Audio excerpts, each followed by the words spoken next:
My girlfriend of 2 years cornered me with an ultimatum. Proposed to her in front of her entire family at their big Christmas Eve party. Or we were finished forever. That I later discovered it was never about love. It was a calculated trap to reject me publicly and humiliate me on camera. I said, "Fine, I'll do it." Then I gave her the most unforgettable Christmas proposal she never saw coming. It all started on a random Tuesday night. Laura killed the TV, planted herself in front of me, arms folded tight, and stared me down with an expression I'd never seen on her face before. Icy, ruthless, and completely certain of victory. "We need to talk," she announced. I straightened up on the couch. "Okay. What's going on?" "This," she said, waving a hand between us, "is going nowhere. My friends are all engaged or married. My parents won't stop asking. I'm 28, Alex. My clock is ticking. I'd always been straight with her. I loved her, but marriage? I wasn't there yet." Little things had been piling up. Her obsession with how things looked online, her constant need for likes and attention, the way she trashed her best friends the second they left the room. I kept telling myself they were just growing pains. I was wrong. "Laura, we've talked about this," I said carefully. "I'm not ready right this second. Maybe another year." "No," she snapped. "Not another year. Now, the family Christmas Eve party is in 2 weeks. I want you on one knee in front of everyone. Big romantic moment. If you can't give me that, we're done. I'll be packed and gone the day after Christmas." A public proposal ultimatum. The house we lived in was mine, bought years before she ever moved in. All the bills, the mortgage, everything was in my name alone. Her threat to leave should have crushed me. Instead, it just felt cold. Like a business negotiation that had suddenly turned hostile. I tried to reason with her. A forced proposal wasn't romantic. It was the opposite. She didn't care. It was the party spectacle or nothing. She stormed off to bed. I sat on the couch all night, gut churning. 3 days later, the real truth came out. Thanks to the last person I expected. Sarah, Laura's older sister, texted me and asked to meet for coffee. Sarah was nothing like Laura. Quiet, no nonsense, zero tolerance for theatrics. She was a successful real estate agent who'd built everything herself. We'd always clicked because we both quietly recognized Laura's chaos for what it was. When I walked into the cafe, Sarah looked like she hadn't slept in days. "I debated whether to tell you this," she started, voice low, "but I can't let her do it." The night before, she'd been at their parents' house and overheard Laura on the phone in her childhood bedroom. Door cracked open, laughing like a villain in a movie. Laura was bragging to her best friend Megan about the ultimatum. She was exhausted waiting for me to step up. She'd already been secretly seeing some other guy for a month. Her actual plan? Force the public proposal, then reject me on the spot, in front of 50 relatives, so she could play the empowered woman bravely dumping her clingy, pathetic boyfriend.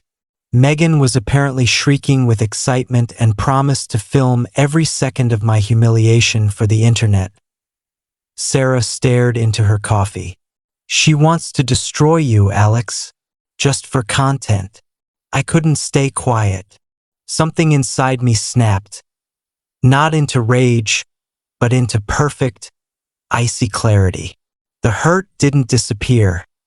It hardened into resolve. The ultimatum wasn't desperation.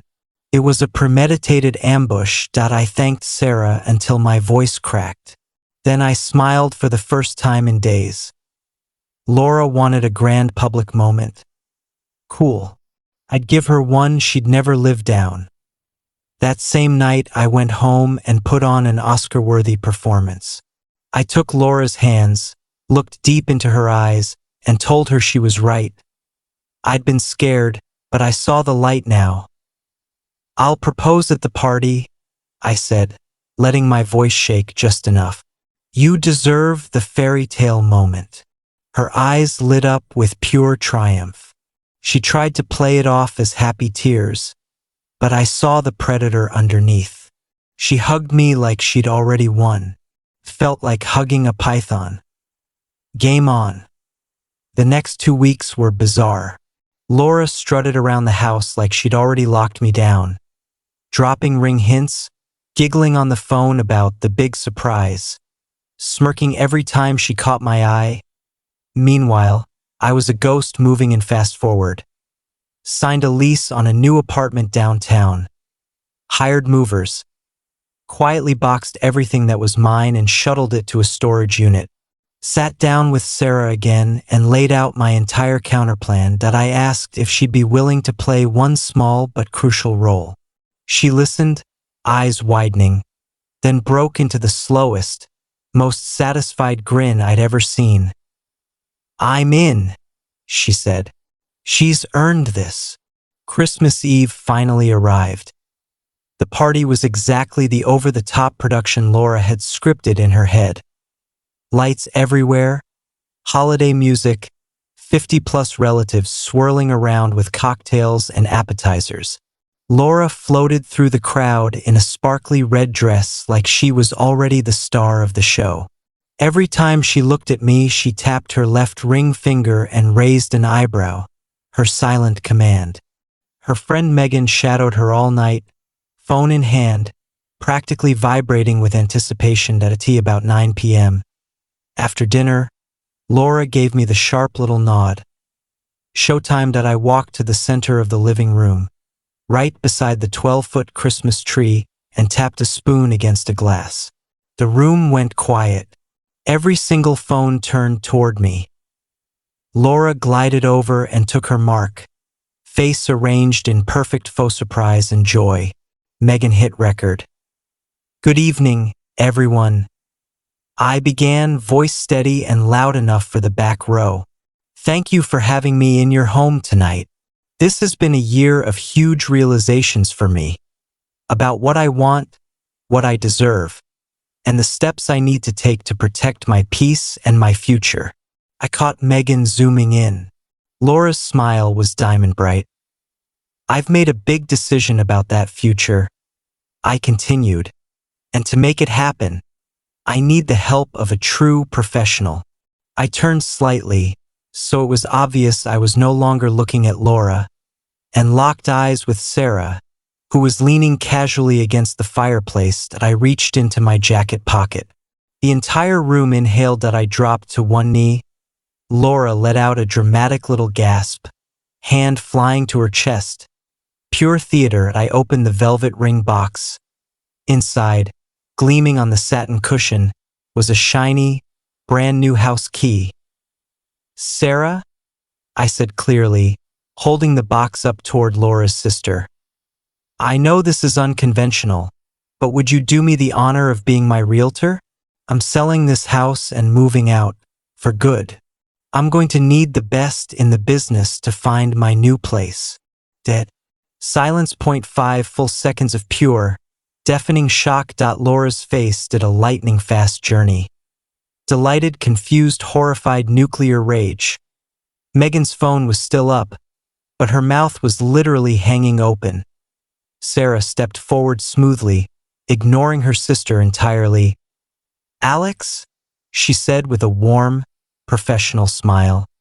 "It would be my absolute pleasure. Let's get that house sold fast and find you something perfect." The room detonated into whispers, gasps, and awkward laughter. Laura made a strangled noise like a tea kettle about to explode. "What the hell are you doing?" she hissed as I stood up, closed the box, and slipped it back into my pocket. Exactly what I said, securing my future. A future that doesn't include you. Sorry for the theatrics, everyone. Merry Christmas. I walked straight out the front door into the cold night air and never looked back. The fallout was glorious chaos, and my phone exploded before I even reached the hotel I'd booked. Rage texts from Laura, threats, insults, crying emojis. Blocked. Her mom called the next morning with that weaponized disappointment voice. Alex, I'm so ashamed of how you humiliated my daughter in our home. I cut her off calmly. Carol, did Laura tell you her plan was to reject me on camera in front of everyone? Did she mention Megan was filming my rejection for the internet? I was given an ultimatum that was actually an ambush. I just flipped the script. Silence. Then a week. She was upset. She was malicious. I'm sorry it played out in your living room, but I'm not sorry I protected myself. Click. The next few weeks were pure logistics and sweet, sweet justice. Sarah listed my house immediately. We had multiple offers in days and closed well over asking. Laura's stuff. Sarah sent a formal email on realtor letterhead. No less, giving her 3 weeks to remove everything or it would be considered abandoned and trashed. She was not getting a key and someone would supervise the entire move. Response? A laughable lawyer letter claiming significant financial contributions and demanding $50,000 for emotional distress and public humiliation. My attorney's reply was a work of art. Zero legal interest in the property. Her contributions amounted to occasional grocery runs. Any humiliation she suffered was self-inflicted and documented. Remove your belongings or we bill you for disposal and storage. The threats vanished into thin air. The social fallout was even better. Laura and Megan tried the vague, toxic ex posts, but too many people had been in that room. Someone, still don't know who, leaked Megan's video. Laura's face going from smug queen to melted witch in 4K. The clip went viral in their circle. Her victim story collapsed overnight. Final update 4 months later. House sold. I bought an incredible downtown condo that is 100% mine. No drama, no filters, no ultimatums, just peace. Laura? From what Sarah hears, through their exhausted dad. The other guy ghosted the second he realized there was no money or status in it for him. She's back living in her childhood bedroom, raging at the world, still convinced she's the victim. Sarah and I are legitimately friends now. I wrote her a massive bonus check on top of commission. She tried to refuse. I wouldn't let her. Some people deserve more than market rate. Looking back, that ultimatum was the best gift Laura ever gave me. It ripped the mask off and forced me to see her clearly. My proposal wasn't revenge for revenge's sake. It was self-rescue that I didn't just dodge her trap, that I turned it around, sprang it on her, and walked away clean. And every night in my new condo, with the city lights outside my window and zero drama inside, I raise a glass to the best Christmas Eve decision I ever made. Sometimes the greatest plot twist is refusing to play the victim role someone else wrote for you.